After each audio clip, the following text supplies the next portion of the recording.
আমি মনে হয় রাসেল মিয়া নেক্সট মান্না ভাই হয়ে যাবে। ভাইরে, রাসেল মিয়ার গোয়ার ছবির ট্রেলার দেখে পবিত্র নায়িকা পলি অবাক হয়ে বললেন, মান্না ভাই ফিরে এসেছে। গোয়া শব্দ শুনে আপনাদের মনে নিশ্চয়ই দুষ্টচিন্তা উকি দিয়েছে। সত্যি বলতে আমিও যখন সিনেমার নামটা শুনি তখন আমার হাত অন্য জায়গায় চলে গিয়েছিল। এখন রাসেল মিয়ার গোয়ার ছবির ট্রেলার দেখে হলিউডের বিখ্যাত পবিত্র নায়িকা পলি গণমাধ্যমকে বলেন, মান্না ভাই আবার কামব্যাক করেছে, রাসেল মিয়া নেক্সট মান্না ভাই হয়ে যাবে। এই কথা শুনে আমার একটা কথাই মনে হচ্ছিল, কই গুলশান আর কই গুলিস্তান, কই কাশ্মীরি উল আর কই বগলের চুল। নায়ক জসিমের পর বাংলাদেশে যদি আর কোনো অ্যাকশন হিরো থাকে তাহলে সেটা মান্না ছিল। রুবেল ভক্তরা চিল্লায় না, বৈশা যান। সেই মান্নার সাথে রাসেল মিয়ার তুলনা না, মানে বলছিলাম ব্রেন কি মাথায় আছে নাকি দুষ্টু বায়ু ত্যাগ করার সময় নিতম্ব দিয়ে বের হয়ে গেছে। এখনকার পোলাপান হয়তো নায়িকা পলিকে চিনবে না, কিন্তু আমরা যারা 90 দশকে জন্মেছি তারা নিশ্চয়ই চিনব। উনি এত বড় মাপের নায়িকা ছিলেন যে উনার সিনেমা পরিবারের মানুষের সাথে দেখা যেত না। তাছাড়া উনি সিনেমায় যে ড্যান্স গুলো দিতেন সেটা দেখে জোয়ান থেকে বুড়া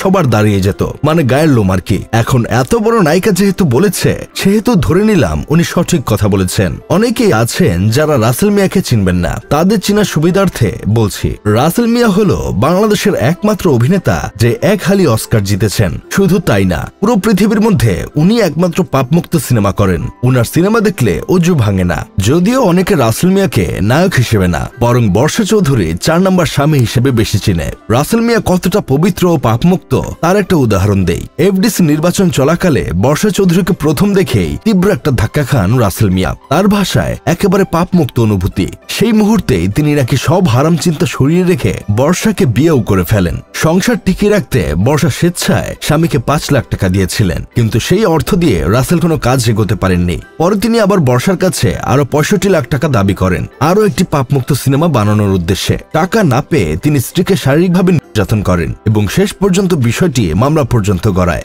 রাসেল মিয়া যদি পাপমুক্ত নায়ক না হতো তাহলে বিয়ে না করেই বর্ষা চৌধুরীর সাথে লারেলাপ্পা 3.5 খেলতো।